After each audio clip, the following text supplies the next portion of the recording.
नमस्कार, मैं नितिन शर्मा पीए न्यूज में आप सभी का स्वागत करता हूं। आप देख रहे हैं पीए न्यूज। देखते हैं आज के कुछ खास खबरें। सशक्त महिलाएं, स्वस्थ परिवार, परिवार नियोजन, व्यवहारों में आ रहे बदलाव।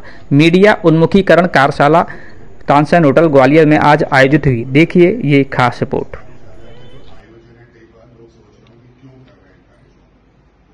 बहुत छोटा सा एक उद्देश्य है और इसका कहते हैं कि असर बहुत बड़ा है।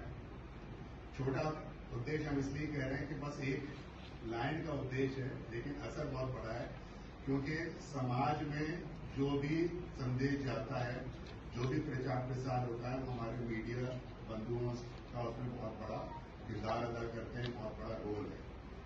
तो इस मीडिया का में आज हम जो लोग आप लोगों के साथ मिल रहे हैं, आपसे बातें कर रहे हैं, उसका मुख्य उद्देश्य ये है कि सरकार जो इतना कार्यक्रम कर रही है कि किस तरीके से दो बच्चों में अंतर कैसे रखा जाए या पहले बच्चे में देरी कैसे रखी जाए, क्या क्या अस्थायी साधन उपलब्ध हैं, उसके लिए जो भी कार्य कर रही है, जो गतिविधियां कर रही है, तो बहुत सारे अब ये गतिविधियां जैसे हम लोग बोलते हैं कि क्षेत्र तक जानी चाहिए, घर घर तक जानी चाहिए, और घर घर तक जाने के लिए पूरा एक तंत्र लगा हुआ है, सरकारी तंत्र लगा है, लेकिन आपका एक बहुत बड़ी भूमिका है, क्योंकि आप जो है घर घर तक पहुंचते हैं, आपके अखबार, आपके जो खबरें हैं वो घर घर तक पढ़ी जाती हैं।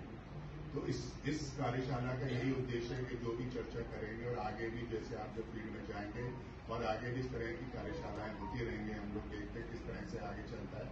तो कुछ स्टोरीज आप बनाएंगे, कुछ पॉजिटिव स्टोरीज बनाएंगे, कुछ उसके फायदे समझेंगे और उन फायदों को अपने तंत्र के माध्यम से ज्यादा से ज्यादा लोगों तक पहुंचाएंगे, ताकि ज्यादा से ज्यादा लोगों को उसका पता चल सके, जब ज्यादा से ज्यादा महिलाओं और पुरुषों को उसका पता चल सके और उसका लाभ ले सके।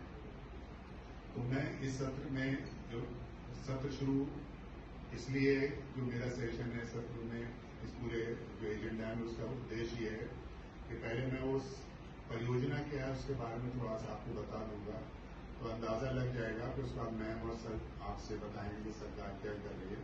तो ये परियोजना आपको पता होगा, काफी लोगों को 2023 में आप बहुत दिनों से ही बात चल रही है, सरकार कह रही है कि भाई माँ और बच्चा अगर बचाना है, माँ बच्चे की अगर सेहत बेहतर करना है, तो उसके लिए जरूरी है कि जब शादी हो गया है तो पति पत्नी आपस में बात कर पाए, वो समझ पाए, वो निर्णय ले पाए कि उन्हें कब बच्चा चाहिए, कब बच्चा नहीं चाहिए।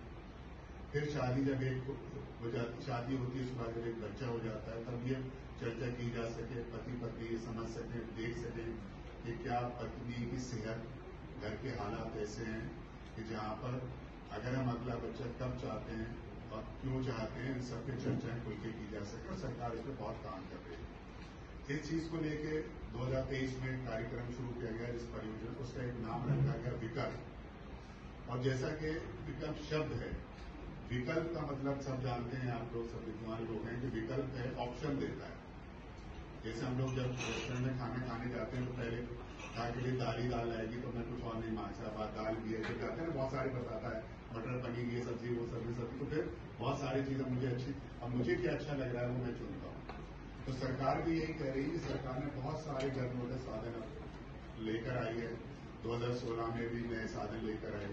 अब उन साधनों के साथ सरकार ही कह रही है कि लोगों तक इसकी जानकारी पहुंचाओ, और जब जानकारी हो जाए तो उनको ये देखने दो, उनको समझने दो कि कौन सी चीज उनके लिए जरूरी है। तो विकल्प दो, कोई चीज थोपो मत, विकल्प दो, और विकल्प देने के बाद उसको चुनने दो। तो इसीलिए विकल्प परियोजना का नाम इसमें विकल्प रखा।